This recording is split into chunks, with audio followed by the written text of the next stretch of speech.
बोलते हैं एक्टोडर्म। ठीक है, ये लेयर है एक्टोडर्म। अंदर की साइड में इनसाइड एक लेयर होती है, इसको क्या बोलते हैं? एंडोडर्म। ये आपका एंडोडर्म हो गया। और जो बीच में लेयर है वो क्या है? मीजोडर्म। मिडिल लेयर को क्या बोलते हैं? मीजोडर्म। तो यहां पर ये लेयर जो दिखाई दे रही है मीजोडर्म, ठीक है, ये स्प्लिट करेगा। क्या करेगा? ये स्प्लिट, बीच में से ये फटेगा लेयर। किस तरीके से? देखिए,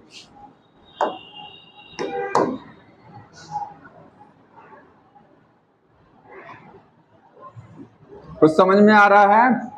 यहां से लेयर बीच में से ब्रेक होना स्टार्ट हुआ। कौन सा लेयर?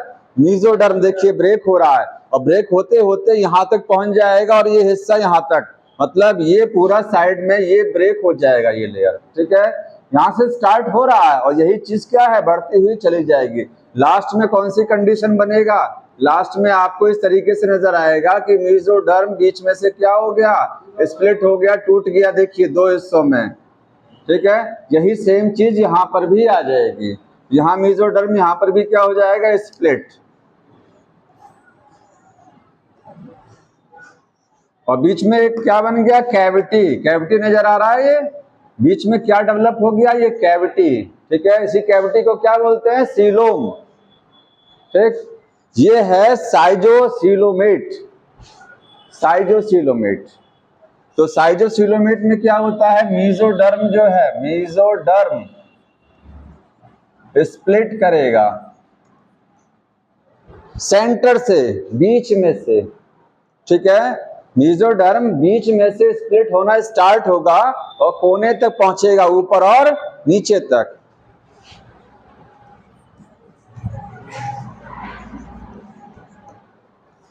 समझ में आया? एग्जाम्पल क्या बताएंगे इसका? अच्छा, सीलोम कहां से स्टार्ट होता बनना? एसके हेलमंथ। एसके हेलमंथ। तो एसके हेलमंथ से स्टार्ट हो रहा है और कहां तक जाएगा? ये मोलस्का तक। मोलस्का, एसके हेलमंथ, एनलिडा, आर्थ्रोपोडा और मोलस्का में यही वाला सीलोम देखने को मिलता है। ठीक, फ्रॉम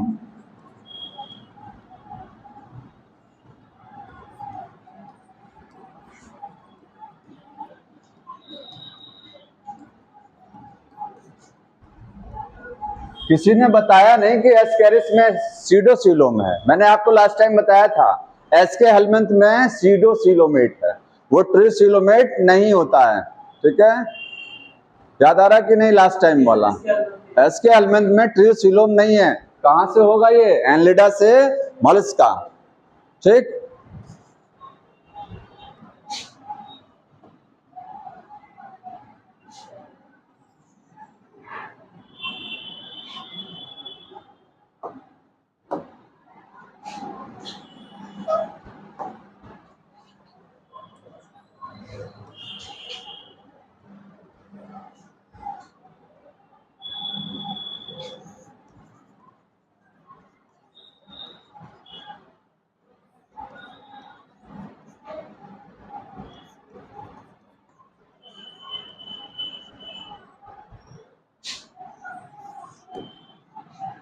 सेम डायग्राम मैंने यहां बनाया। अब समझाना है हमको एंटीरोसीलोमेट।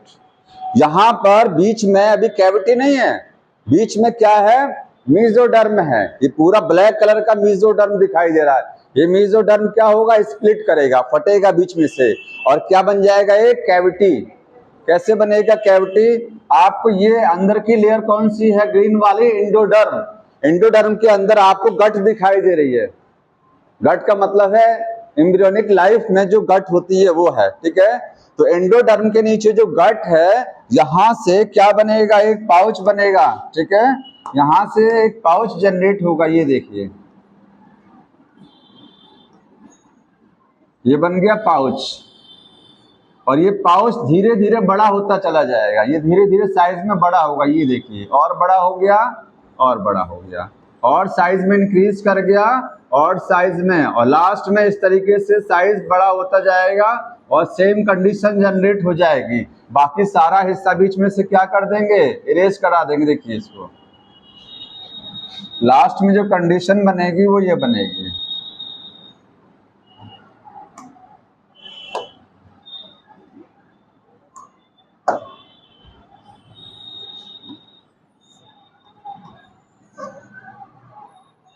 लास्ट में जो कंडीशन आएगी सेम यही आ गया ना, जैसे कैविटी ये दिखाई दे रही है, बीच में गैप दिखाई दे रहा है, सेम गैप हुआ है। यहाँ पर मेसोडर्म सेंटर से स्प्लिट होना चालू ही थी, यहाँ पर एंटीरियर सीलोमेट में ये जो आपका एंडोडर्म है उसके नीचे गट है, वहां से क्या है, वहां से एक पाउच बना और वो पाउच धीरे धीरे साइज में बड़ा होता चला गया यहाँ पर मेसोडर्म में, और मेसोडर्म क्या हो गई, पूरे स्प्लिट हो गई। इसको बोलते हैं एंटीरियर सीलोमेट। आराम से बैठ जाओ, ठीक। अब हटा दे रहे हैं इसको, केवल समझाने के लिए आपको ये बनाया था मैंने। एंटीरियर सीलोमेट में लिखिएगा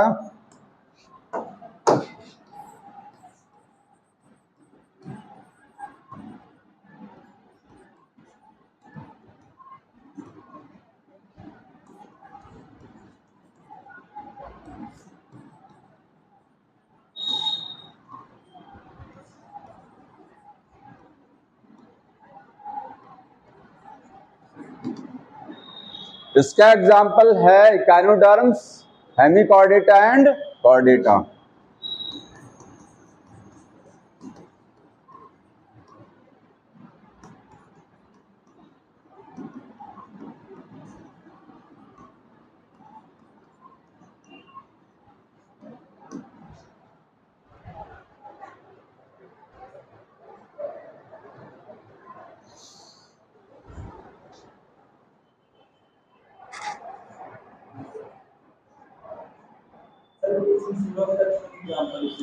हाँ, बुक में केवल 3 ही दिया है, सीलोमेट, एसीलोमेट, सीडो और सीलोमेट। ये थोड़ा सा एक्स्ट्रा बता दिया और कुछ नहीं है, ठीक है। आगे देखिए, आगे का जो है वो क्या है, सिमेट्री, ठीक है। आगे का समझना आपको, सिमेट्री हो गया है।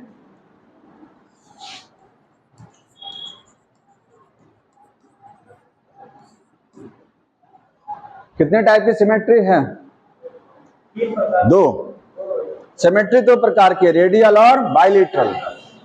और ऑर्गेनिज्म 3 प्रकार के हैं सिमेट्री के आधार पर, एसिमेट्रिकल, ठीक है। कुछ ऑर्गेनिज्म में सिमेट्री नहीं होती है, उनको बोलते हैं सिमेट्रिकल, जहां रेडियल, कुछ में रेडियल सिमेट्री और कुछ में बाइलेटरल। तो 3 ग्रुप में डिवाइड किया गया सिमेट्री के आधार पर। पहला क्या है, एसिमेट्रिकल,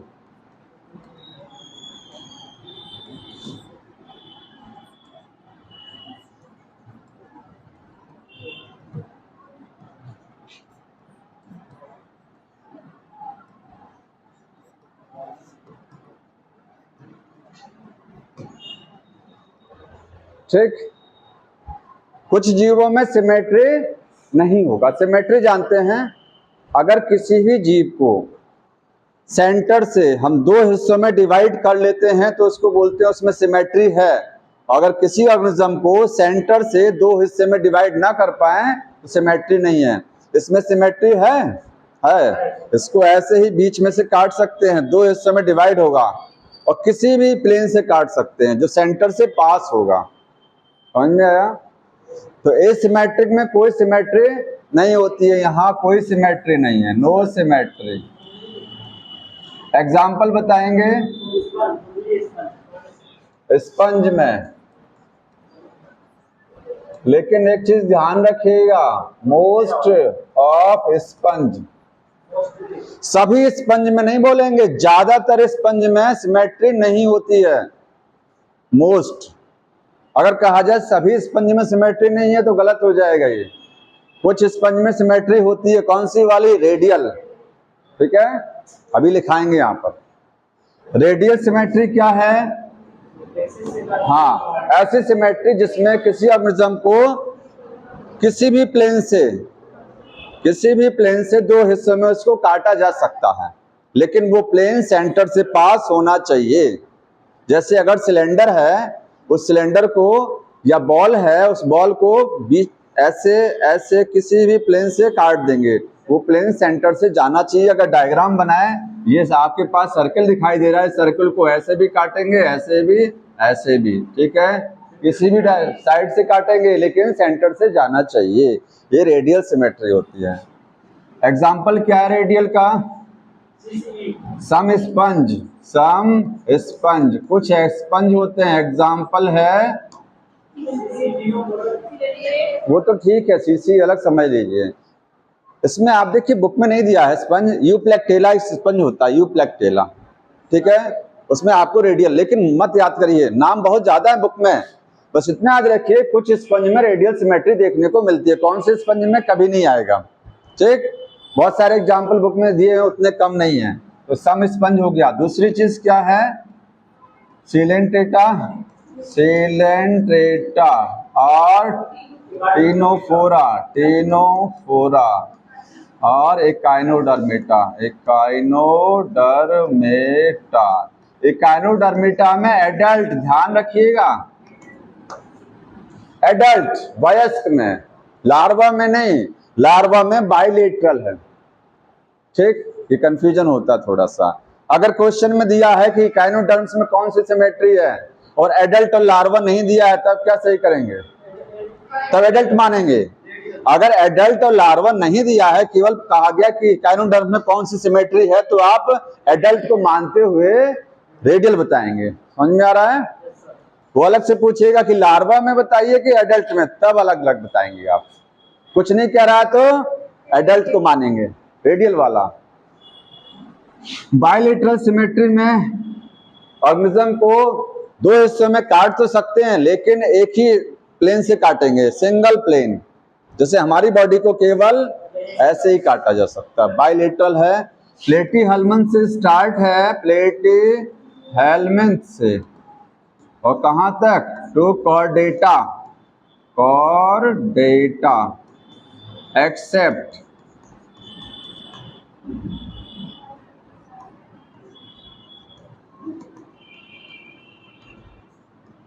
एकाइनोडर्मेटा का जो लार्वा है उसको छोड़ दीजिए, ठीक है, सॉरी, एडल्ट, एडल्ट, एडल्ट।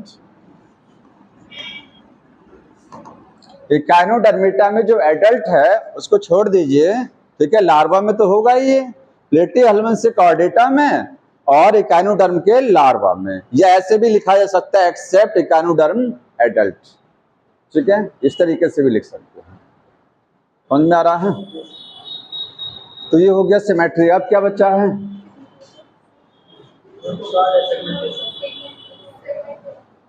देखिए,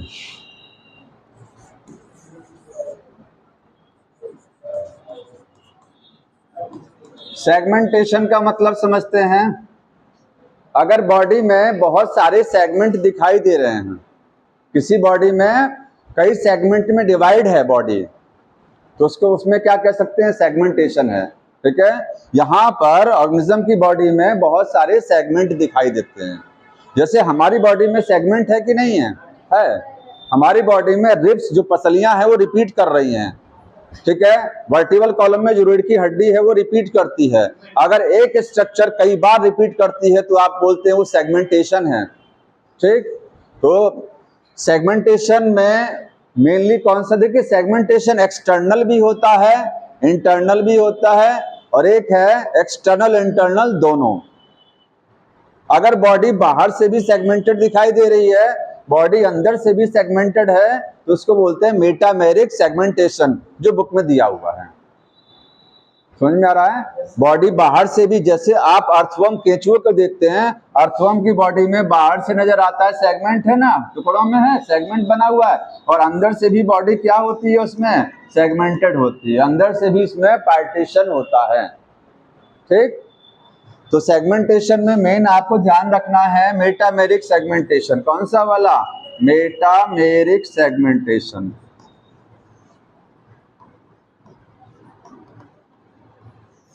बॉडी यहां पर क्या होगा, body externally, externally and internally, बाहर से भी और अंदर से भी डिवाइड होती है।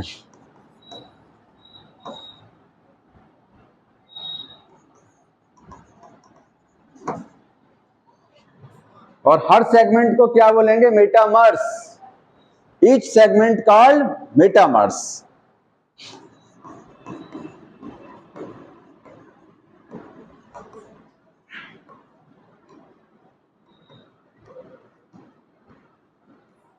जैसे अर्थवर्म में जो आपके सेगमेंट दिखाई दे रहे हैं ना, ये हर सेगमेंट को आप क्या कहेंगे? मेटामर। किस में मिलेगा ये? एग्जाम्पल क्या है? एग्जाम्पल एनिलिडा, एनिलिडा, ठीक है, arthropoda, arthropoda and Chordata, Chordata. बहुत इंपॉर्टेंट एग्जाम्पल हैं तीनों, अक्सर आता है, ध्यान रखिएगा। ये तीनों आप रटे रहिए, एनिलिडा, आर्थ्रोपोडा और मोलस्का में, सॉरी कॉर्डेटा में मेटामेरिक सेगमेंटेशन होता है।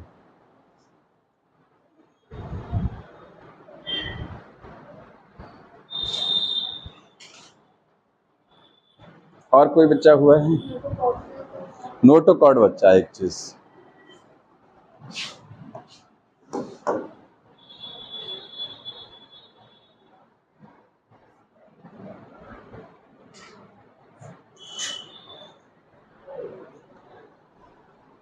हो गया?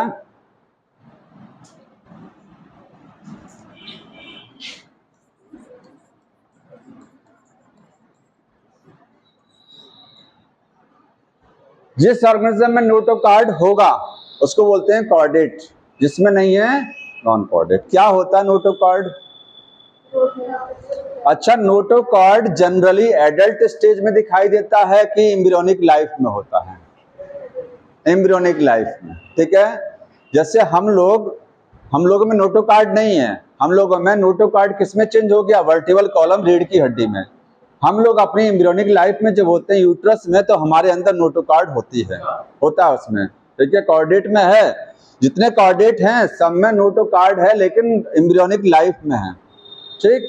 कुछ हैं आपके प्रिमिटिव कॉर्डेट, कुछ निम्न कॉर्डेट जिसको बोलते हैं, उनमें नोटोकॉर्ड वयस्क में भी देखने को मिलती है। लेकिन किसी फाइलम पोरीफेरा से लेकर के और फाइलम कहाँ तक, हेमिकॉर्डेटा तक नोटोकॉर्ड नहीं होती है। अगर ये शरीर है, नोटोकॉर्ड होता कहाँ है? तो नोटोकॉर्ड डॉर्सल सरफेस पर है, डॉर्सल साइड पर मिलेगा देखने को, ठीक है। सिलेंड्रिकल संरचना है, सिलेंड्रिकल है, रॉड लाइक है। सिलेंड्रिकल का मतलब रॉड लाइक, एक रॉड लाइक संरचना होती है। अगर ये मैं कहूँ बॉडी है, किसी भी जीव का बॉडी, तो इसकी ऊपर वाली सरफेस क्या है? डॉर्सल, और नीचे वाली सरफेस क्या है? वेंट्रल। ऊपर वाली सरफेस को डॉर्सल बोलते हैं, नीचे वाली वेंट्रल। हमारी बॉडी में डॉर्सल ये है, वेंट्रल आगे की साइड होती है, ठीक है, क्योंकि हम लोग स्टैंडिंग पोजीशन में इस समय देख रहे हैं। तो ये डॉर्सल हो गया, वेंट्रल। नोटोकॉर्ड कहाँ मिलेगा? ये देखिए, ये नोटोकॉर्ड है, रॉड लाइक स्ट्रक्चर है, ठीक है, इसी को बोलते हैं नोटोकॉर्ड। समझ में आया?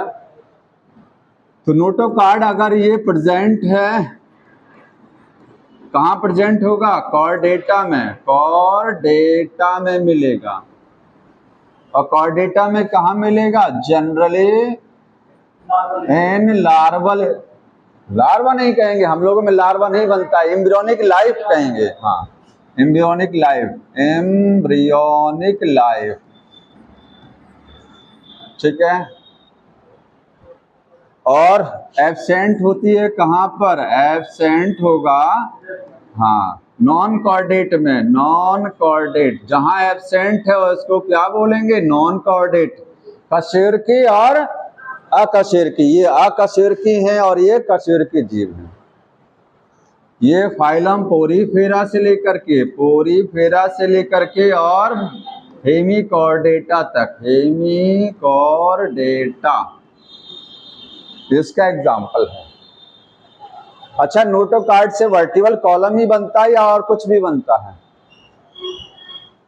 नोटोकॉर्ड से रीढ़ की हड्डी ही बनती है, कुछ और भी बनता है। आपका ये ब्रेन बॉक्स जो बना है ना, ये नोटोकॉर्ड से बना है। ब्रेन बॉक्स और प्लस वर्टिबल कॉलम दोनों क्या है? नोटोकॉर्ड से बनता है, ठीक है। हाँ, और कोई चीज छूट रही है? इस चैप्टर में बुक के अलावा कुछ नहीं आना, जितने एग्जाम्पल हैं, एग्जाम्पल को हमेशा रटे रहिए, तो डेली रटिए, यही अक्सर भूलता है, यही एग्जाम्पल माइंड से स्लिप करते हैं। डेली उसको एक बार देखिए आंख से। हो गया ये? आगे बढ़ जाते हैं। अब फाइलम पढ़ते हैं, फाइलम पोरीफेरा।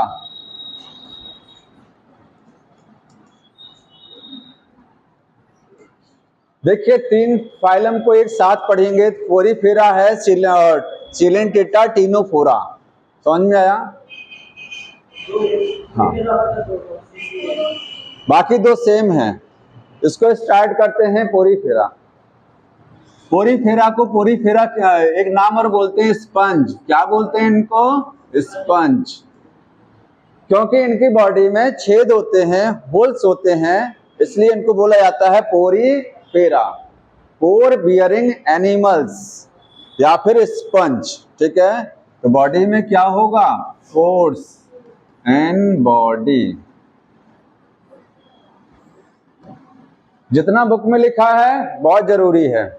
ठीक, क्या क्या चीजें ध्यान रखनी है वो देखते जाइएगा एक एक करके। नंबर 1 देखिए, सबसे पहले इनकी देखिए, जितने भी फाइलम पढ़ेंगे उस फाइलम में आपको पढ़ना ये है कि वो जीव कहाँ रहता है, उसके जनरल फीचर क्या है और एग्जाम्पल।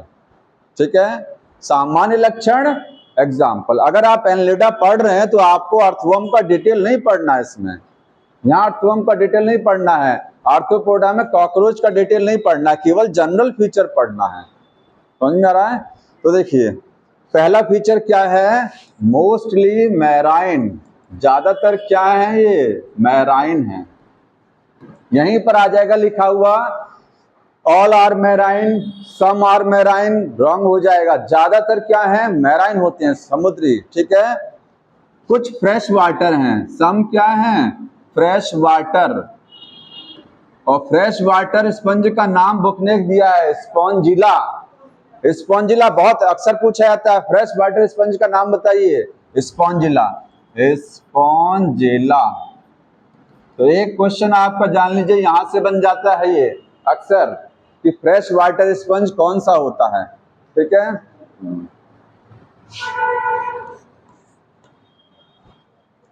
बॉडी इनकी सेसाइल होगी कि फ्री स्विमिंग?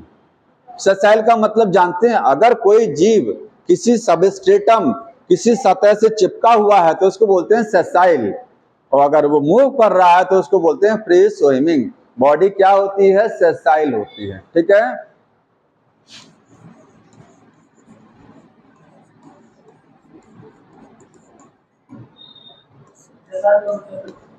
फिक्स्ड लिखेंगे, FIXED, फिक्स्ड।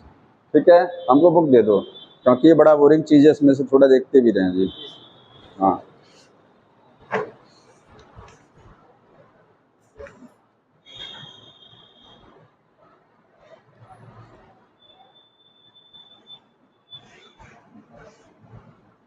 देखिए अगली चीज, फाइलम पोरीफेरा के जो एनिमल्स हैं, आपको मैंने वो बताया था, एक साथ देख लीजिए। सिमेट्री कौन सा होगा?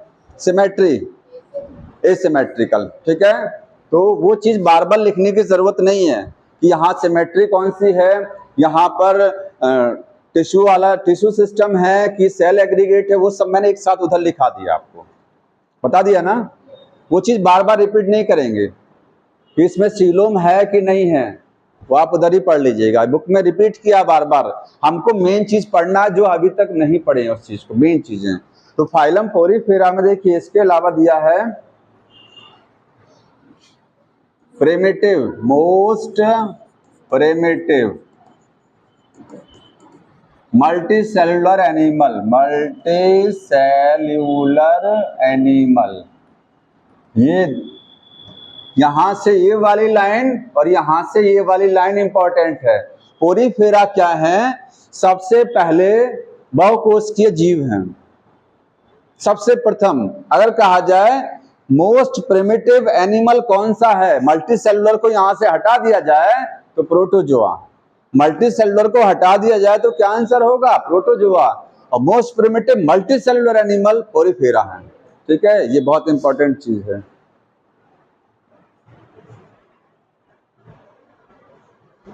अब देखिए, अब समझ लीजिए एक साथ, बॉडी कैसी होगी? लगभग सिलेंड्रिकल। बॉडी कैसी होती है? सिलेंड्रिकल।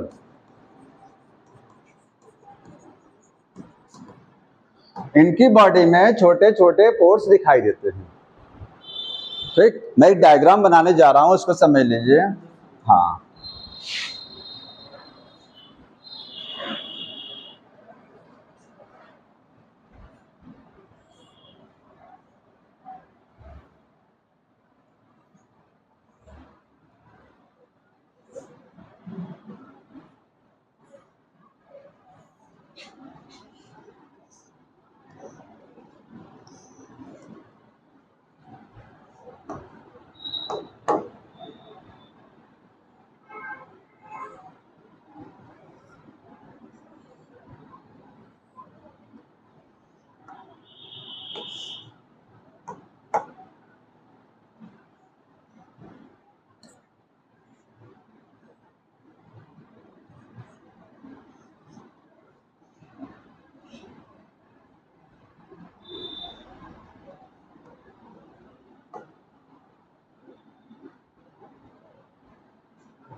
कुछ इस तरीके की बॉडी है।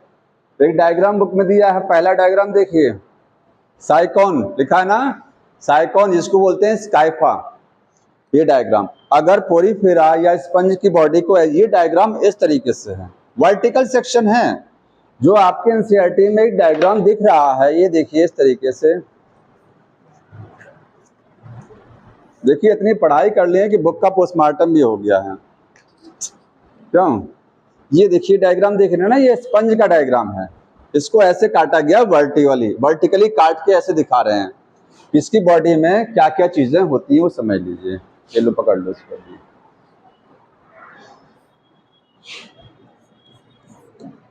सबसे पहले समझिए बॉडी में कितनी लेयर हैं। स्पंज की बॉडी में कितनी लेयर होती हैं? 2 लेयर, ठीक है। लेकिन डिप्लोब्लास्टिक नहीं कहेंगे, डिप्लोब्लास्टिक नहीं कहा जाएगा, ठीक है। बॉडी में कितनी लेयर है? 2। एक आउटर लेयर है और ये, क्योंकि ये जर्म लेयर नहीं है, ये जर्म लेयर से नहीं बना है, तो ये आउटर लेयर है, ये आउटर लेयर। और ये क्या है? इनर लेयर है, ठीक है, इनर। आउटर लेयर को बोलते हैं पिनेकोडर्म, पिनेकोडर्म। और इनर लेयर को बोलते हैं कोइनोडर्म, कोइनोडर्म, ठीक। बाहरी परत और अंदर की परत, पिनेकोडर्म और कोइनोडर्म। बीच में आपको ये जो हिस्सा दिखाई दे रहा है, बीच में ये पार्ट दिख रहा है, ये बीच में, इसको बोलते हैं मीजेनकाइमा। यहाँ नाम क्या है? मीजेनकाइमा। तो 2 परत हैं इसके शरीर में, एक बाहरी परत और एक अंदर की परत। बाहरी परत को बोलते हैं पिनेकोडर्म, कोइनोडर्म। बीच में, दोनों लेयर के बीच में क्या है? एक मीजेनकाइमा है। और बीच में एक बड़ी सी कैविटी दिखाई दे रही है, इसको क्या बोलते हैं? स्पंजोसील। ये बीच में स्पेस दिखाई दे रहा है, ये है स्पंजोसील, स्पंजोसील है, ठीक। स्पंजोसील का एक नाम और है पैरागैस्टर कैविटी, गैस्टर कैविटी है। अब यहीं से सब समझ लीजिएगा पूरा, ठीक। ये बीच में कैविटी दिखाई दे रही है, ये इसका माउथ है। क्या है ये? माउथ एनस नहीं होता, देखिए यहां पर इसकी बॉडी में ये एग्जिट पोर है, ये एंट्री के लिए है, क्योंकि ये वाटर में रहते हैं। कहाँ रहते हैं? वाटर में। पानी कैसे आएगा? बाहर से वाटर आएगा स्पंज की बॉडी पर। जैसे स्पंज है, स्पंज की बॉडी पर छोटे छोटे क्या होते हैं? होल्स होते हैं, छोटे छोटे छेद होते हैं, पोर्स होते हैं। ये एक पोर दिखाएगा, ये सारे क्या दिख रहे हैं? पोर। तो पोर से वाटर एंट्री करेगा, एंट्री करने के बाद वाटर कहाँ जाएगा? यहाँ, और यहाँ से वाटर फिर बाहर की साइड में इस तरीके से आउट हो जाएगा। तो यहाँ से ये इन हो रहा है और यहाँ से वाटर क्या हो रहा है? आउट, ठीक है। इस तरीके से ये वाटर का पैसेज है। बीच में जो लेयर दिखाई दे रही है, इसमें भी कुछ सेल्स होती हैं, उनको बोलते हैं अमीबोसाइट सेल या आर्कियोसाइट सेल। मत रटना, कोई जरूरत नहीं है, ठीक है। यहाँ कुछ सेल नजर आएंगे इसमें भी। ये जो पोर आपको दिखाई दे रहा है, इसको बोलते हैं ऑस्कुलम, ऑस्कुलम, ठीक है, ऑस्कुलम। और छोटे छोटे जो पोर हैं जिनसे वाटर एंटर करेगा उसको बोलते हैं ऑस्टिया। ये क्या है? ऑस्टिया हैं, इनका नाम है ऑस्टियम। सिंगुलर कहेंगे तो ऑस्टियम है और प्लूरल रहेगा तो ऑस्टिया। लेकिन यहाँ सिंगुलर प्लूरल नहीं है क्योंकि ये सिंगल है। ये वाटर को निकालने वाली ओपनिंग, ये वाटर को इन करने वाली ओपनिंग है। समझ में आ रहा है? और एक चीज और समझिए, देखिए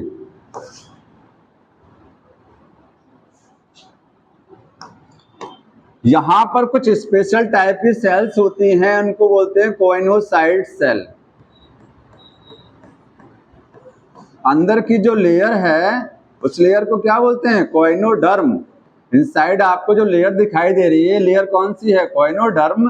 और कोइनोडर्म में कौन सी सेल्स होती हैं? Choanocyte cells. ये आपको जो सेल दिख रही है ये क्या है? Choanocyte cells. और बाहरी लेयर को क्या बोलते हैं? पिनेकोडर्म। ये किस सेल से बनेगा? पिनेकोसाइट सेल से बनता है। ये लेयर किस सेल से बना हुआ है? पिनेकोसाइट। अंदर की लेयर किससे बना है? कोइनोसाइट। कोइनोसाइट सेल इंपॉर्टेंट है यहाँ से, ठीक है, इसको समझना है। इसको कॉलर सेल भी बोलते हैं, कॉलर सेल, क्योंकि इसकी जो स्ट्रक्चर होती है वो कॉलर की तरीके से होती है। डायग्राम अगर बनाऊं, ये देखिए ये सेल है और यहाँ पर ये बना हुआ है क्या चीज? फ्लैजिला। अब फ्लैजिला के बाद यहाँ पर देखिए ये इसका कॉलर है। ये क्या है? कॉलर। ये शर्ट का कॉलर दिखाई दे रहा है इस तरीके से। तो इस सेल में बाहर एक कॉलर के नुमा संरचना निकली होती है, इसलिए बोलते हैं कॉलर सेल। और ये इसका फ्लैजिला है। ये फ्लैजिला मूव करेगा तो सेल नहीं मूव करेगा, सेल नहीं मूव करता है, फ्लैजिला मूव करेगा। तो पानी जो बाहर से अंदर आया हुआ है ये वाटर क्या करेगा? बाहर की साइड में चला जाएगा। तो वाटर में करंट, पानी में करंट को, करंट का मतलब बिजली नहीं है यहाँ पर, करंट का मतलब धारा। बाहर से जो वाटर इंटर कर रहा है इन पोर के माध्यम से, वो वाटर क्या होगा? बाहर कैसे निकलेगा? जब तक उसमें कोई करंट नहीं जनरेट होगी। तो करंट कौन जनरेट कराता है? कॉलर सेल्स, कोइनोसाइट जनरेट कराते हैं, ठीक है। अब थोड़ा सा इनका और फंक्शन जान लीजिए। बुक में देखिए ये इसके बारे में लिखा है, इसका क्या काम है। इसका एक नाम और है, स्पंज में जो कैविटी है इसको बोलते हैं वाटर कैनाल सिस्टम। क्या बोलते हैं? वाटर कैनाल सिस्टम और वाटर कैनाल सिस्टम या वाटर करंट सिस्टम, दो नाम है, वाटर करंट।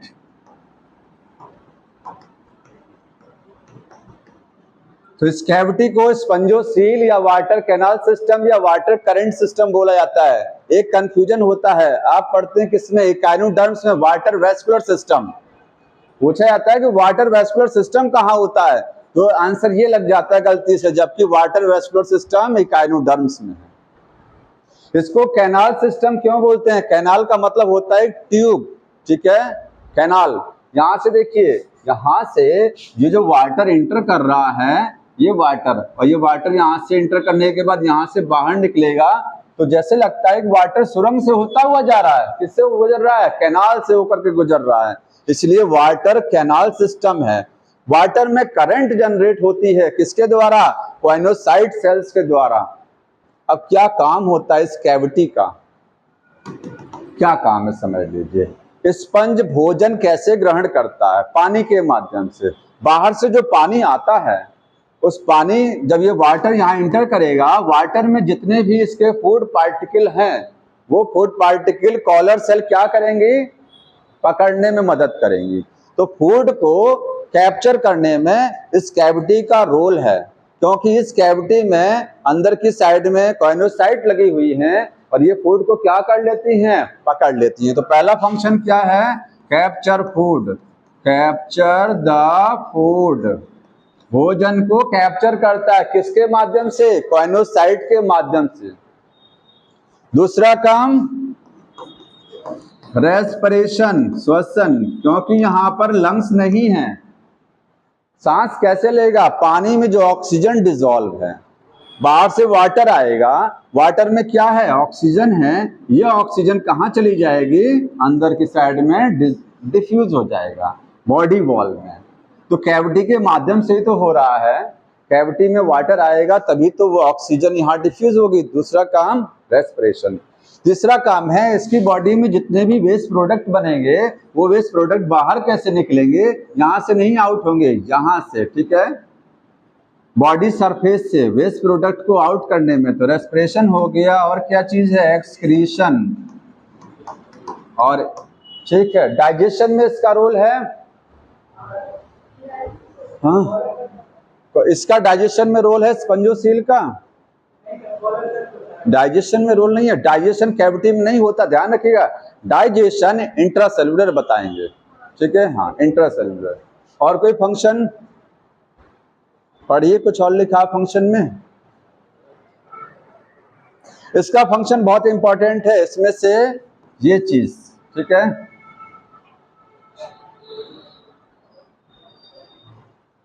कुछ नहीं है ना, ठीक।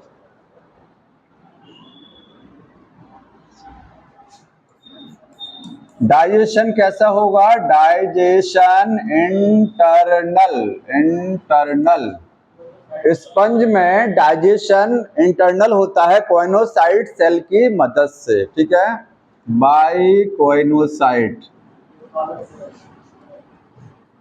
कोई बताएंगे एक्स्ट्रा सेल डाइजेशन एक्सटर्नल नहीं होता है, डाइजेशन एक्सटर्नल नहीं है, कारण क्या है, स्पंज में डाइजेशन एक्सटर्नल नहीं है,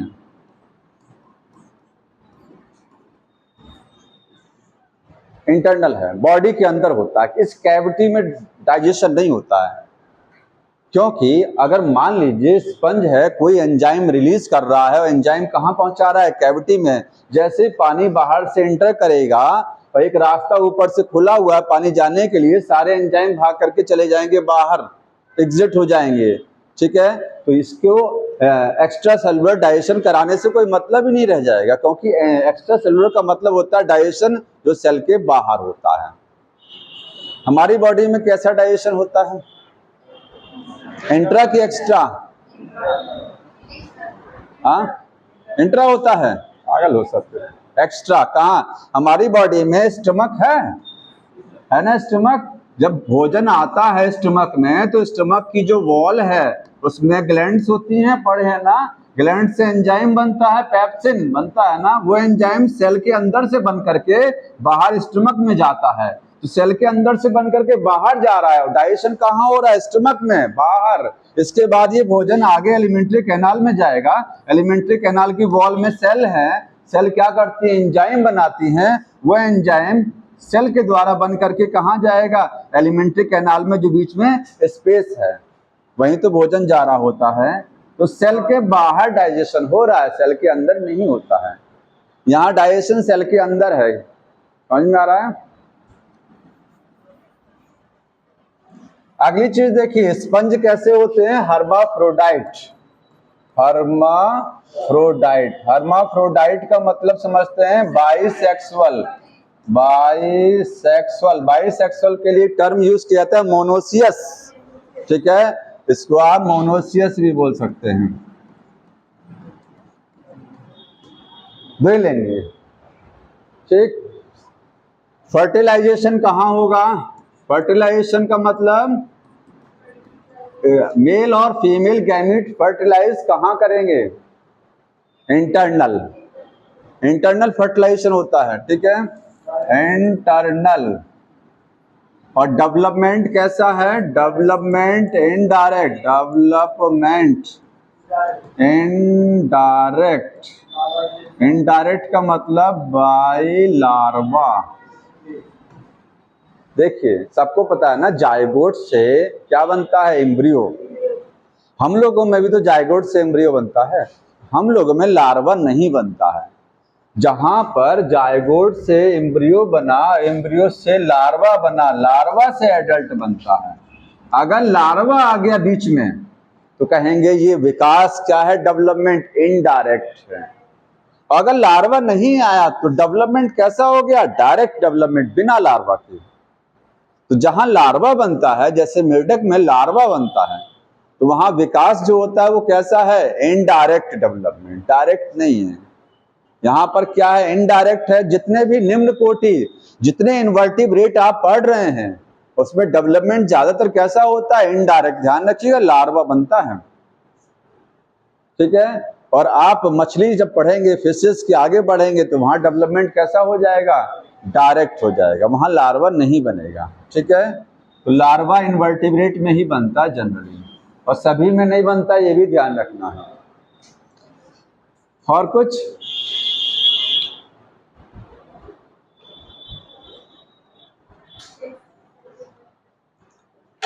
और कुछ बच्चा हो देख लीजिए इसमें।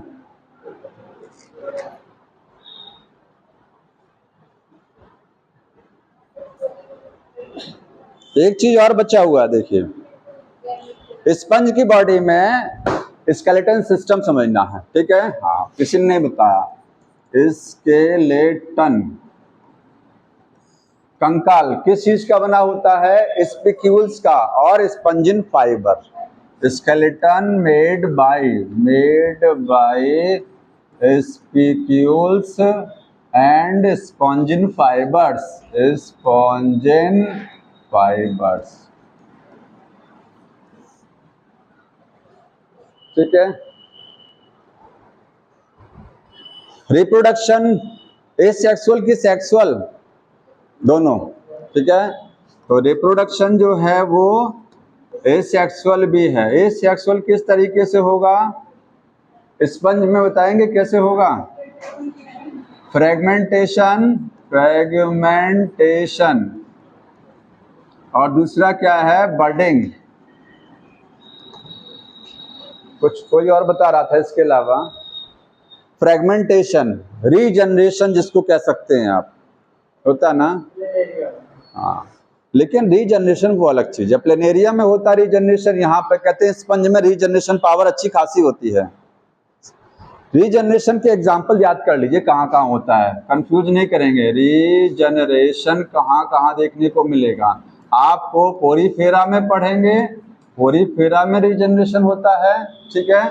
इसके बाद सीलेंटेटा में भी है, सीलेंटेटा में भी है, और इसके बाद है प्लेनेरिया। प्लेनेरिया क्या है, वो प्लेटीहेल्मिन्थ है, प्लेटीहेल्मिन्थ है।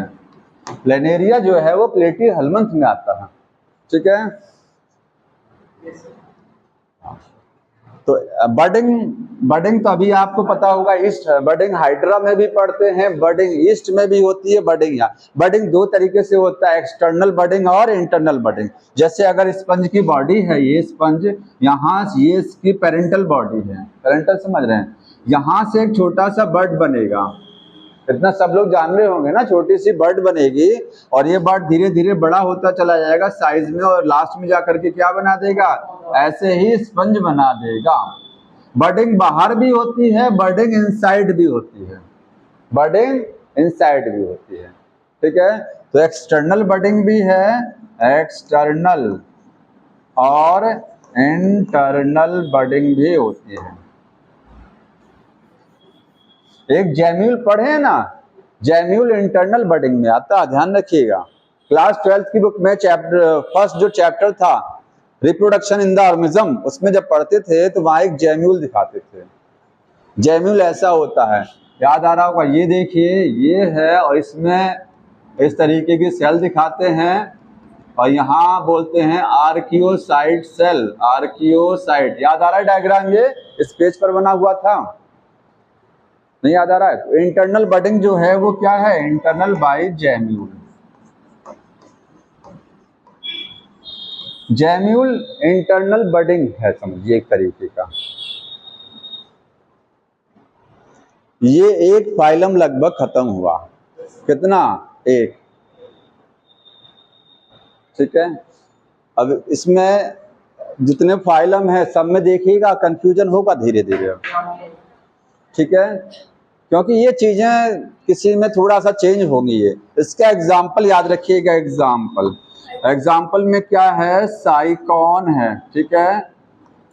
साइकॉन को क्या बोलते हैं, स्काइफा, स्काइफा, साइकोन का एक नाम और है स्काइफा, ठीक है। दूसरा है Spongilla, Spongilla, Spongilla fresh water sponge, fresh water sponge है। और तीसरा एग्जाम्पल है you Spongia, you Spongia, you Spongia bath sponge है, बाथ स्पंज। ये तीन नाम डेली याद पे, मतलब जितने नाम एनिमल किंगडम में दिए हुए ना रोज एक बार पढ़िए, क्योंकि ये एग्जाम्पल ही आता है इसमें ज्यादातर, केवल एनसीईआरटी वाला और कुछ नहीं। और इंटरेस्टिंग के लिए एग्जाम्पल समझ लीजिए, एक एग्जाम्पल है स्पंज में ही है, उसका नाम कोई बताएगा? यूप्लेक्टेला। एक एग्जाम्पल है स्पंज में, लिखिएगा नहीं, यूप्लेक्टेला। इसकी कहानी क्या है? यूप्लेक्टेला की बॉडी है, ठीक है। इस बॉडी में इसको जापान में वेडिंग गिफ्ट के रूप में दिया जाता है, शादियों में ब्राइडल गिफ्ट, दुल्हन को गिफ्ट दिया जाता है यूप्लेक्टेला का ड्राइड स्केलेटन, सूखा हुआ कंकाल। इस जीव का सूखा हुआ कंकाल गिफ्ट करते हैं, क्यों, क्या कारण है? नहीं पता है। इसमें दो जीव रहते हैं, मेल एंड फीमेल स्पॉन्जिकोला, और वो जीव आर्थ्रोपोडा फाइलम से बिलोंग करते हैं। इस जैसे ये स्पंज है, स्पंज में एंट्री के लिए रास्ता खुला हुआ है, होता है ना, और एग्जिट के लिए एक रास्ता ऊपर है, इसको क्या बोलते हैं? ऑस्कुलम।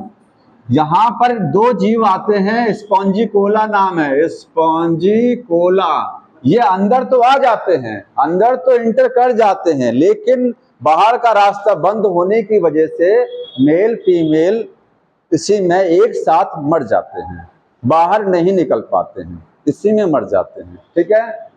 तो इसको टुगेदर अप टू डेथ, साथ जीना और साथ मरना, उसकी निशानी के तौर पर इसको जापान में गिफ्ट किया जाता है कि ये जो मतलब मेल फीमेल है जो मैरिज हो रही है, ये साथ साथ रहें, तो उसके हाँ साथ साथ रहें और साथ साथ मरेंगे नहीं। मरने का तो क्या है, सब अलग अलग होता है, ठीक, कोई साथ साथ मरता है नहीं। तो ये थोड़ा इंटरेस्टिंग चीज है, यूप्लेक्टेला का ड्राइड स्केलेटन। एनसीईआरटी में नहीं दिया, छोड़ दिया इसलिए। आगे देखिए सेलेंटेटा,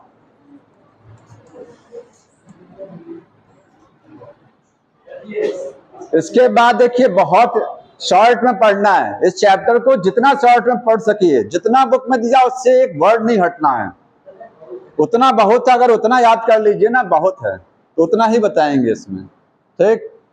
सेलेंटेटा को क्या बोलते हैं? हाँ, और एक समझिए, एक एग्जांपल लिखा था मैंने, यू स्पॉन्जिया लिखा था ना, यू स्पॉन्जिया को बाथ स्पंज बोलते हैं, कोई बताएगा रीजन? पुराने जमाने में राजा महाराजा इसको स्क्रब के तौर पर यूज करते थे, क्योंकि इसकी बॉडी जो काफी सॉफ्ट होती है, ये स्पंज के तौर पर शरीर में क्या है, मैल छुड़ाने के लिए यूज किया जाता था, बाथ स्पंज, इसका स्केलेटन, ठीक है। यू स्पॉन्जिया देखिए डायग्राम में भी जैसे लग रहा है ना, कहाँ गया, ये लग रहा है ना, स्क्रब लग रहा कि नहीं लग रहा? देखो ये स्क्रब है, ठीक है। अब तो प्लास्टिक वाला आता है सब, हाँ लगाइए, खूबसूरत हो जाएंगे। अच्छा, लड़के नहीं लगाते हैं? अभी कह रहा मैं लगाता हूँ।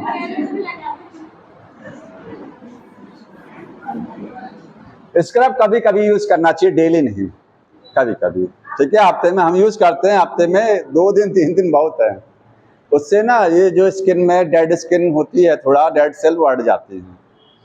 सेलेंटेटा को और क्या बोलते हैं? Ctenophora, ctenophora, sorry cnidaria, cnidaria, नीडेरिया,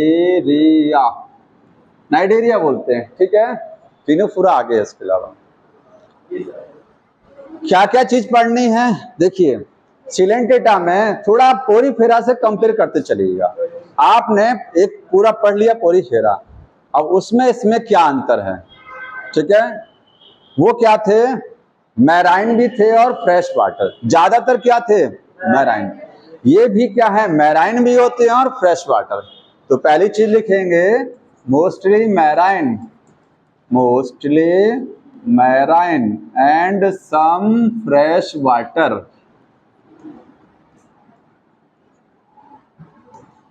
ठीक है, फ्रेश वाटर का एग्जांपल बताएंगे हाइड्रा।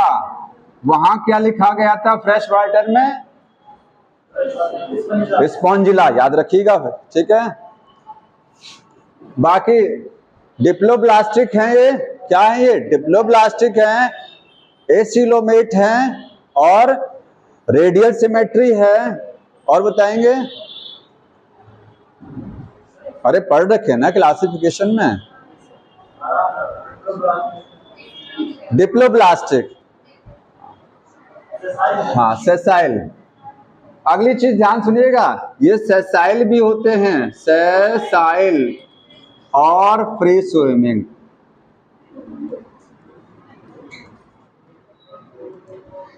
एक नया चीज आ गया फ्री स्विमिंग, जो उसमें नहीं था।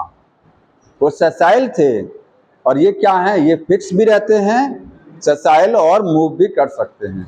ठीक है, सेसाइल का एग्जांपल क्या है? हाइड्रा। हालांकि हाइड्रा मूव कर सकता है। ठीक है, तो सेसाइल भी हैं और फ्री स्विमिंग भी है। अगली चीज इसके अलावा, हाँ वो सब चीजें नहीं बताना। सिलेंटेटा को निडेरिया क्यों बोलते हैं ये समझिए, मेन चीज। क्योंकि इनकी बॉडी में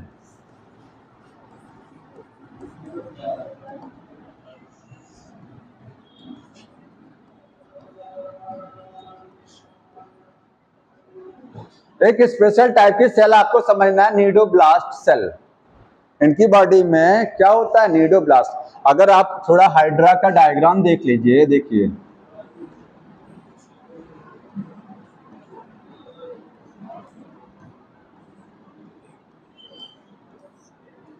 हाइड्रा की बॉडी कुछ इस तरीके से होती है ना।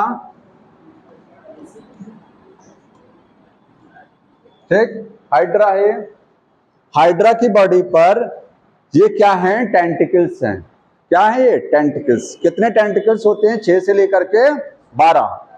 6 से लेकर के 12 टेंटिकल्स हैं। कहीं लिख लीजिएगा, जो टेंटिकल्स हैं ऑन हाइड्रा वो 6 to 12 होते हैं। कभी कभी क्वेश्चन आ सकता है, 6 से 12 संख्या में टेंटिकल हैं।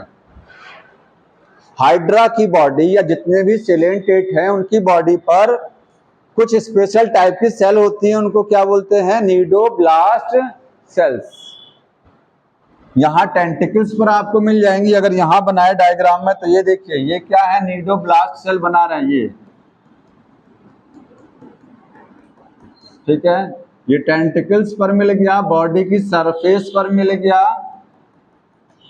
ठीक, पूरी बॉडी पर आपको ये सेल नजर आएंगी नीडोब्लास्ट। एक जगह नहीं होती हैं। कहां नहीं होती हैं? Basal disc. बेसल डिस्क का मतलब शरीर के निचले हिस्से पर ये नीडोब्लास्ट सेल नहीं होती हैं। सबसे ज्यादा कहां होती हैं? टेंटिकल्स पर।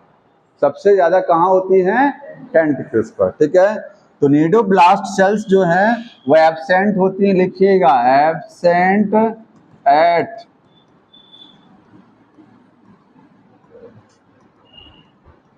शरीर के लोअर पार्ट पे आपको नहीं नजर आएंगे।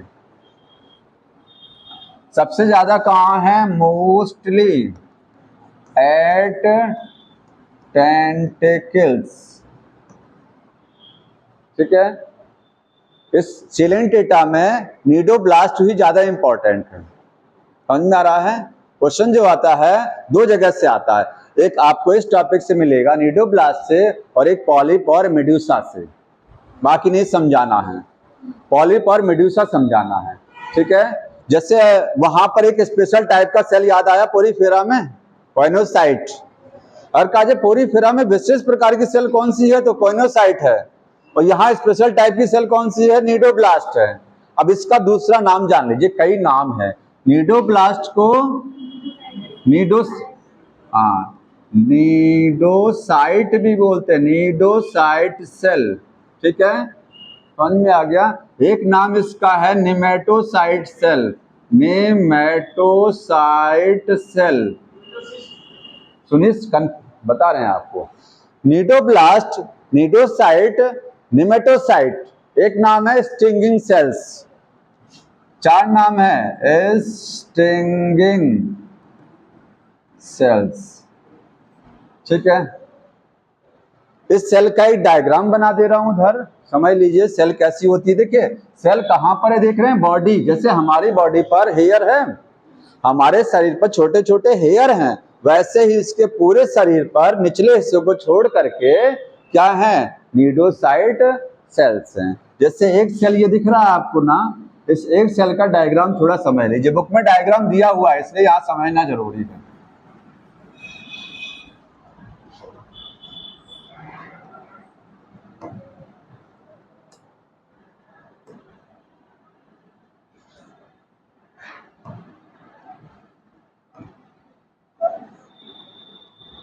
देखिए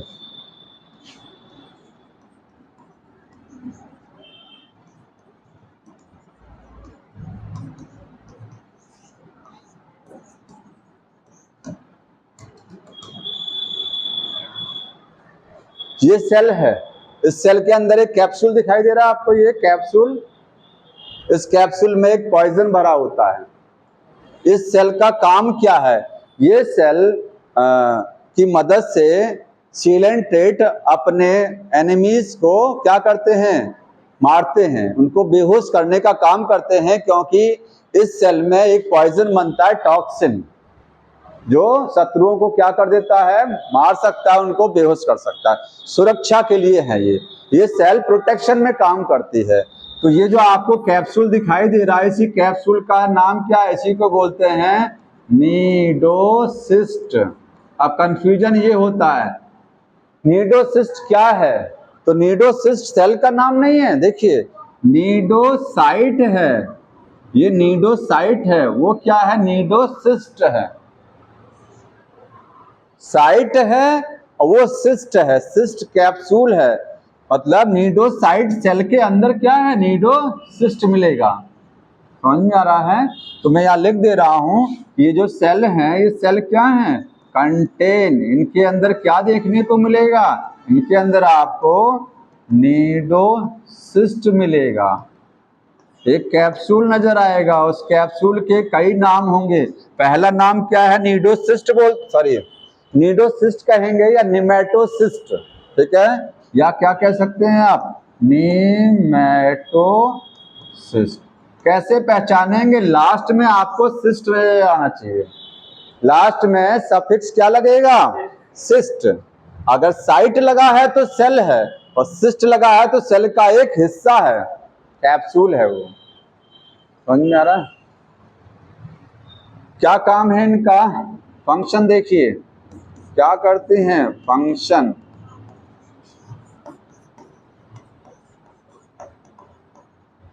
प्रोटेक्शन, ठीक है, ये प्रोटेक्शन में इनका रोल है। अच्छा, हाइड्रा या फिर जितने सिलेंट्रेट हैं, इनकी बॉडी पर जो टेंटिकल्स होते हैं, उन टेंटिकल्स का काम क्या है, शॉर्ट फॉर्म में बताएंगे कोई। हाइड्रा की बॉडी पर जो टेंटिकल्स हैं, हिंदी में इस सेल को बोलते हैं दंश कोशिका, क्या बोलते हैं, दंश कोशिका। हाइड्रा की बॉडी पर जो टेंटिकल्स हैं, उनका काम क्या होता है, यहीं साइड में लिखिएगा, टेंटिकल्स, फंक्शन। पहला काम टेंटिकल का भोजन ग्रहण करना, हाइड्रा के हाथ पैर हैं, हाइड्रा में जो टेंटिकल्स हैं वही उसके हैंड कह सकते हैं, ठीक है, उनसे भोजन को पकड़ता है। तो capture of food, capture of food. दूसरा काम डिफेंस, क्योंकि टेंटिकल्स के ऊपर क्या है, ये वाली सेल लगी हुई है, ठीक है, निमेटोसाइट। और तीसरा काम है लोकोमोशन, लोकोमोशन समझते हैं, हाइड्रा कैसे चलता है, चलता हाइड्रा, हाइड्रा की बॉडी में टेंटिकल ऊपर है, जब चलना होता है तो टेंटिकल को नीचे करके उल्टा होकर चलता है, पूरे शरीर को ऊपर कर लेगा और टेंटिकल की मदद से हाइड्रा चलेगा। टेंटिकल ऊपर है, उसको नीचे करके उन टेंटिकल्स पर वो चलता है, ठीक। लोकोमोशन में भी इसका काम, समझ में आ रहा है। अब एक चीज और समझिए, आपने पोरीफेरा में कैविटी पढ़ा था, उस कैविटी को क्या बोलते थे, स्पंजोसील। यहाँ जो कैविटी मिलेगी उसका नाम क्या रहेगा, गैस्ट्रोवेस्कुलर कैविटी। यहाँ जो कैविटी है, कैविटी,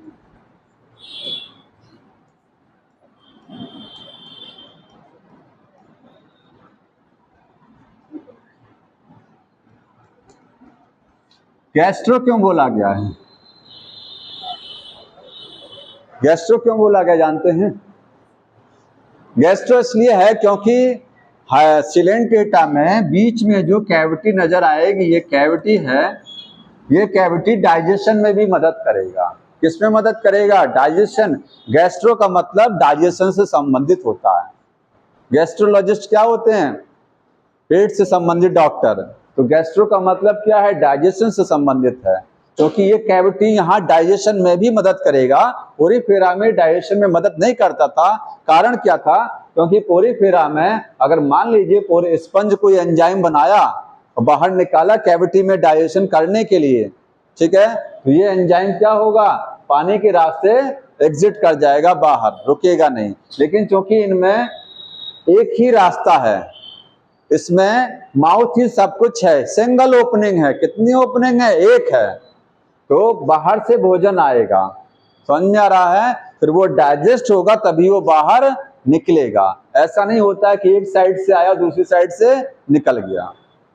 इनमें सिंगल ओपनिंग है, समझ में आ रहा है? तो यहाँ पर डाइजेशन पहले कहाँ होगा? बाहर होगा, एक्स्ट्रा सेलुलर। उसके बाद डाइजेशन कहाँ होगा? अंदर, बॉडी के अंदर, इंट्रा सेलुलर। तो फर्स्ट एक्स्ट्रा सेलुलर है, देन क्या है? इंट्रा। वहां पर केवल और केवल इंट्रा सेलुलर था, ठीक है।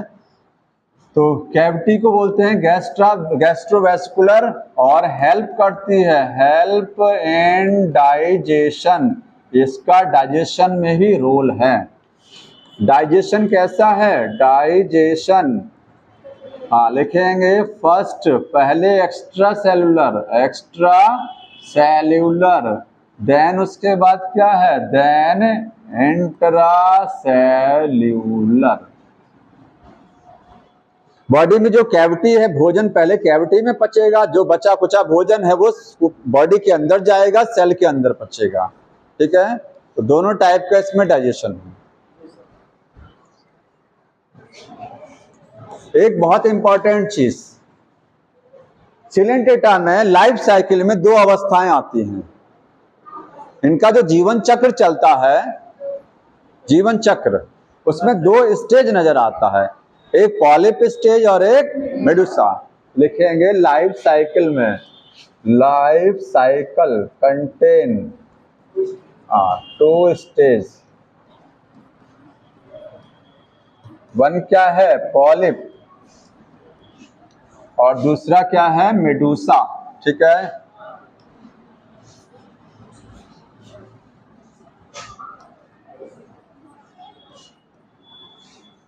दोनों में डिफरेंस समझ लीजिए, क्या अंतर है दोनों में? पॉलिप और मेडुसा। पॉलिप कैसी है? सिलेंड्रिकल,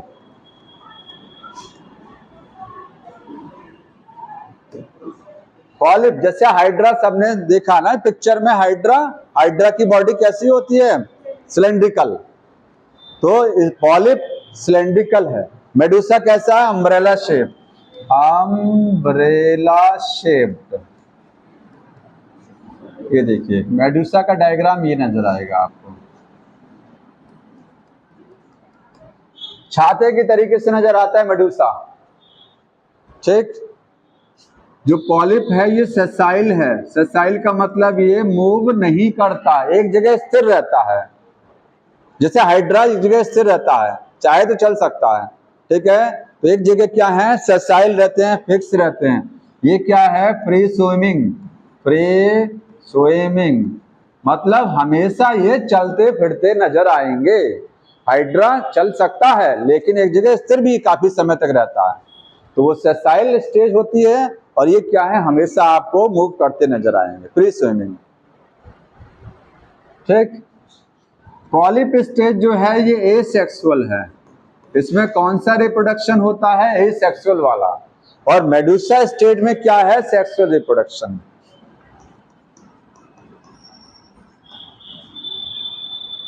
और कोई difference? Example, example hydra. Hydra क्या है? पूछा जाता है एक जीव का, एक सिलेंडेटा का नाम बताइए जिसमें केवल और केवल पॉलिप स्टेज होती है, मेडुसा नहीं होती है, उसके जीवन चक्र में कभी ये वाली अवस्था नहीं आएगी, वो हाइड्रा है। मेडुसा का एग्जाम्पल क्या है? ओबेलिया, सॉरी यार, हाँ एग्जाम्पल है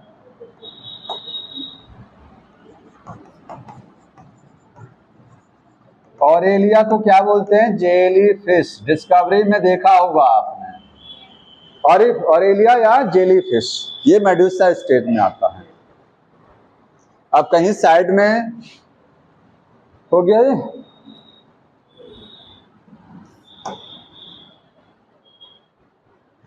नोट हो गया? देखिए एक टॉपिक है अल्टरनेशन ऑफ जनरेशन।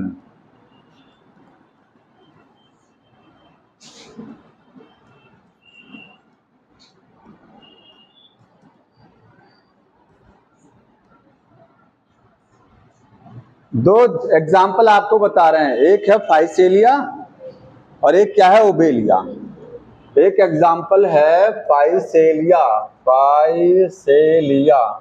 और एक है ओबेलिया। बड़े अजीब अजीब नाम भी हैं। इन दोनों में दोनों अवस्थाएं होती हैं, एक बार पॉलिप रहेगा, एक बार मेडुसा, फिर मेडुसा से पॉलिप। देखिए यहां बना दे रहे हैं, ये पॉलिप है, पॉलिप से क्या बनेगा? मेडुसा, फिर मेडुसा से क्या बनेगा? पॉलिप, फिर पॉलिप से मेडुसा, मेडुसा से पॉलिप। ये चक्र स्टेज चेंज होती रहती हैं, मतलब लाइफ साइकिल में दो अवस्थाएं अल्टरनेट होके चलती हैं, इसलिए इसको क्या बोलते हैं? Alternation of generation. दो पीढ़ी हैं, दो जनरेशन है, एक जनरेशन पॉलिप है और एक क्या है? मेडुसा। दोनों एक के बाद एक अल्टरनेट करती रहती है, ठीक है? तो ये एग्जाम्पल में क्या है? फाइसेलिया में होता है, ओबेलिया में। आगे लिखिएगा। अच्छा, पॉलिप से मेडुसा कैसे बनेगा? Asexual reproduction. पॉलिप में जानते हैं कौन सा रिप्रोडक्शन होता है? एसेक्सुअल। तो एसेक्सुअल रिप्रोडक्शन के माध्यम से पॉलिप कन्वर्ट किसमें होगा? मेडुसा। यहां लिख दे रहे हैं asexual reproduction. Medusa sexual reproduction के द्वारा कन्वर्ट किसमें हो जाएगा? पॉलिप में। यहां होगा सेक्सुअल रिप्रोडक्शन। बताइए गैमीट किसमें बनेगा? मेल फीमेल गैमीट पॉलिप में बनेगा कि मेडुसा? यहाँ, क्योंकि सेक्सुअल रिप्रोडक्शन में ही गैमीट बनते हैं, समझ में आ रहा है? तो यहां पर गैमीट फॉर्मेशन होगा।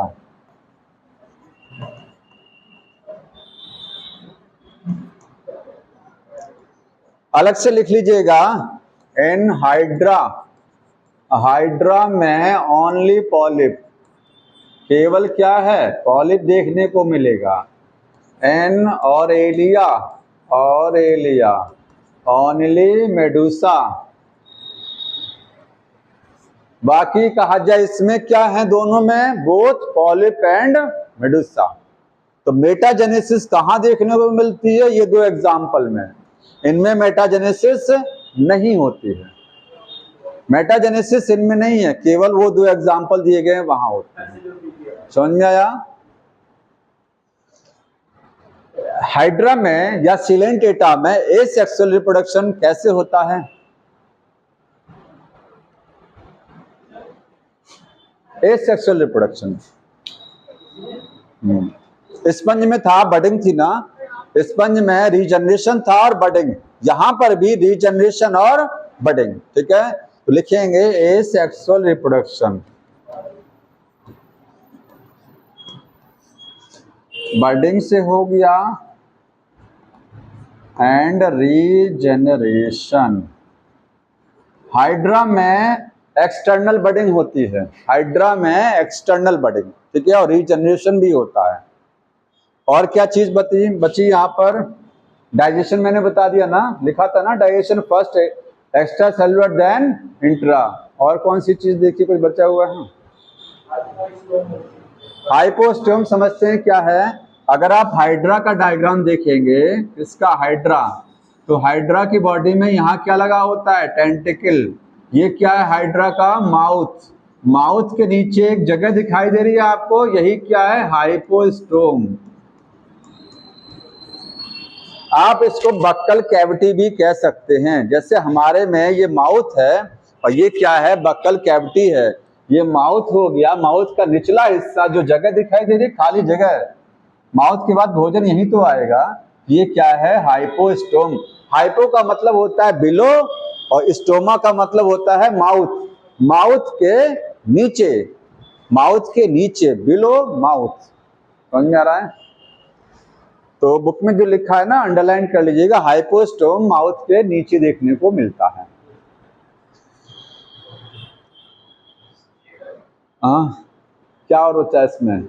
हाँ, डेवलपमेंट कैसे होगा? डेवलपमेंट डेवलपमेंट डायरेक्ट भी है और इनडायरेक्ट, लेकिन ज्यादातर क्या है? इनडायरेक्ट है। इनडायरेक्ट मोस्टली है और कभी कभी क्या है? डायरेक्ट भी होता है। ठीक है। एक्सक्रीशन कैसे होगा? बॉडी सरफेस से, क्योंकि किडनी नहीं है। डाइजेस्टिव सिस्टम होगा कि नहीं होगा? बताएंगे सोच करके, डाइजेस्टिव सिस्टम होगा कि नहीं होगा? एलिमेंट्री कैनाल नहीं है, डाइजेशन होता है लेकिन डाइजेस्टिव सिस्टम नहीं है, कोई एलिमेंट्री कैनाल नहीं है। ठीक है, यहाँ पर ऐसा कुछ नहीं है। और सर्कुलेटरी सिस्टम नहीं है। सर्कुलेटरी सिस्टम क्या है? जिसमें हार्ट है, ब्लड वेसल्स आती हैं, तो सर्कुलेटरी सिस्टम नहीं है और डाइजेस्टिव सिस्टम नहीं है, एक्सक्रीटरी नहीं है। नर्वस सिस्टम होगा कि नहीं होगा? होगा। सिलेंटेटा पहले ऐसे जीव हैं जिसमें नर्वस सिस्टम आया, ध्यान रखिएगा। पोरीफेरा में नर्वस सिस्टम नहीं है, लेकिन सिलेंटेटा में नर्वस सिस्टम की शुरुआत होती है, तंत्रिका तंत्र बनने की। अलग से लिख लीजिएगा, लिखेंगे primitive type of nervous system. Nervous system है तो सही, लेकिन बहुत अल्प विकसित है, लेस डेवलप। प्रिमिटिव का मतलब हुआ लेस डेवलप, या कह सकते हैं डिफ्यूज्ड। डिफ्यूज्ड का मतलब होता है बिखरा हुआ। ठीक है, पेड़ पौधे में नर्वस सिस्टम नहीं होता है, इसलिए दर्द भी नहीं होता हमको। तो यहाँ नर्वस, ये क्वेश्चन आता है कि नर्वस सिस्टम की शुरुआत किस फाइलम से हुई? तो आंसर क्या होगा? सिलेंटेटा से। लेकिन वो नर्वस सिस्टम बहुत सिंपल टाइप का था, कोई ब्रेन नहीं था, कोई स्पाइनल कॉर्ड नहीं है, तो है क्या? केवल न्यूरॉन्स होते हैं। कौन से न्यूरॉन्स होते हैं? एपोलर। आप नर्वस सिस्टम में पढ़ेंगे एपोलर, यूनिपोलर, बाइपोलर, मल्टीपोलर, इतने प्रकार के तंत्रिका कोशिकाएं होती हैं। तो यहाँ कौन सी वाली है? एपोलर। तो लिखेंगे एपोलर न्यूरॉन्स। डायग्राम कैसे बनेगा एपोलर का? ये देखिए ना, जैसे तंत्रिका, आपने तंत्रिका कोशिका में पढ़ा होगा ना, डेंड्राइट है, एक्सॉन है ना, ये कुछ नहीं होता है। डेंड्राइट, एक्सॉन, ये सब कुछ नहीं है, केवल एक सेल है जो नर्वस, जो न्यूरॉन्स की तरीके से काम कर रही है। समझ में आया? और कोई लाइन छूटी हो तो बताइए इसमें। हाँ, यहाँ जो स्केलेटन है, स्केलेटन, हाँ वो समझना थोड़ा सा।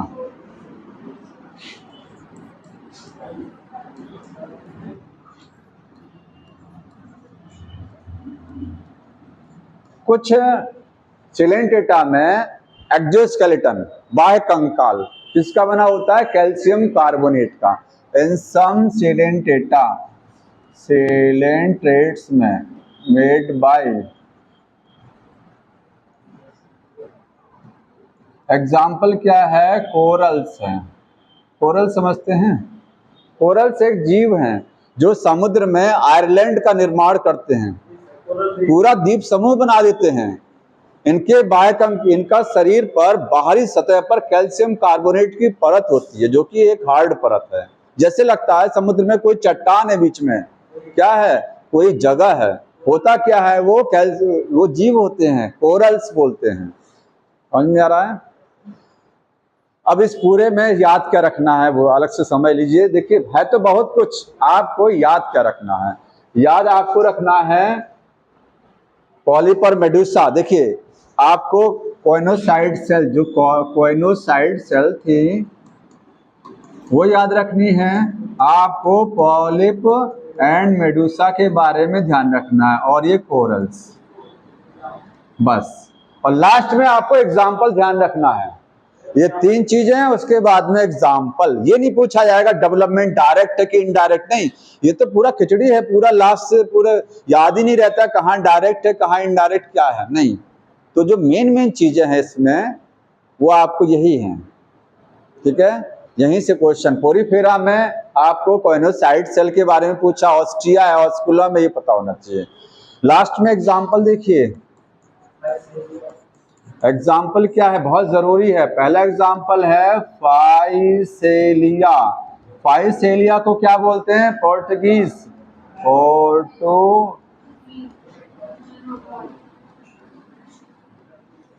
कारण क्या बताएंगे, इसको पुर्तगीज मैन ऑफ वॉर बोलते हैं। क्यों पुर्तगीज मैन ऑफ वॉर? क्योंकि फाइसेलिया की जो बॉडी है, क्योंकि ये कहाँ रहता है, समुद्र में, जैसे ये ओशियन है, फाइसेलिया ये है।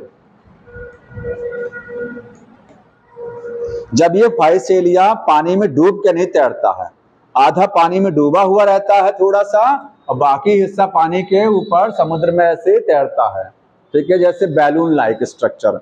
बाहर से देखने में नजर आता है ये कोई पुर्तगाली सैनिक है, क्या ये पुर्तगाली सैनिक है, उनके ऊपर ही टोपी लगी हुई है ना। तो पुर्तगालियों का मैन, पुर्तगालियों जो युद्ध करते थे उनमें जो सैनिक हुआ करते थे, ठीक है, उनकी जो टोपी होती थी उस तरीके से इसकी बॉडी नजर आती है, पुर्तगालियों के सैनिक की तरीके से। समझ में आ रहा है ना, पानी में ऐसे चलेगा, देखिए लगेगा पुर्तगाली का सैनिक चल रहा है। दूसरा एग्जांपल एडम्सिया। एडम्सिया को बोलते हैं सी एनीमोन, हिंदी में समुद्री अर्चिन, ठीक। पेनेटुला, पेनेटुला को सी पेन। गोरगोनिया,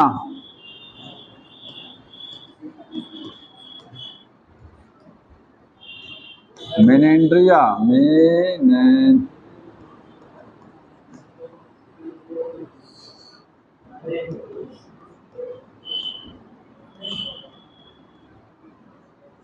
देख रहे हैं कितने नाम आ रहे हैं। अभी एक फाइलम केवल आपने पढ़ा है, बहुत सारे नाम धीरे धीरे बढ़ते चले जा रहे हैं, केवल ये डेली रटिए, डेली। ये डायरेक्ट आएगा, इसमें फंसाने वाला क्वेश्चन नहीं आता इस चैप्टर से। फाइसेलिया हो गया, एडम्सिया, सी एनीमन। पेनेटुला को सी पेन क्यों बोलते हैं समझ लीजिए, क्योंकि इसकी स्ट्रक्चर एकदम पेन की तरीके से होती है, पेन की तरीके से, समुद्र में रहता है इसलिए समुद्री कलम बोलते हैं। कैसे याद रखेंगे, पेन, पेन से याद रखेंगे, बहुत आसान है। पेनेटुला सी पेन हो गया। गोरगोनिया सी फैन है, समुद्री पंखा है। इसकी बॉडी कैसे दिखाई देती है, जैसे जो फैन होता है, पंखा, ठीक है, फैन की तरीके से। मेनेंड्रिया ब्रेन कोरल, कैसे याद रखेंगे, मैन, मैन का मतलब मन, दिमाग, वो मैन नहीं, आदमी वाला मैन नहीं, मन याद रखिए, मन का मतलब दिमाग, ब्रेन। इसको ब्रेन कोरल कहते हैं। क्या कहते हैं, ब्रेन कोरल। क्यों, क्योंकि इसकी बॉडी एकदम हमारे मस्तिष्क की तरीके से होती है, जो हमारा ब्रेन है उसी तरीके से इसकी बॉडी भी होती है। जैसे वॉलनट, अखरोट, अखरोट की जो स्ट्रक्चर है, खोलने के बाद अखरोट की स्ट्रक्चर हमारे ब्रेन की तरीके से नजर आती है, वैसे ये ब्रेन कोरल है। समझ में आया?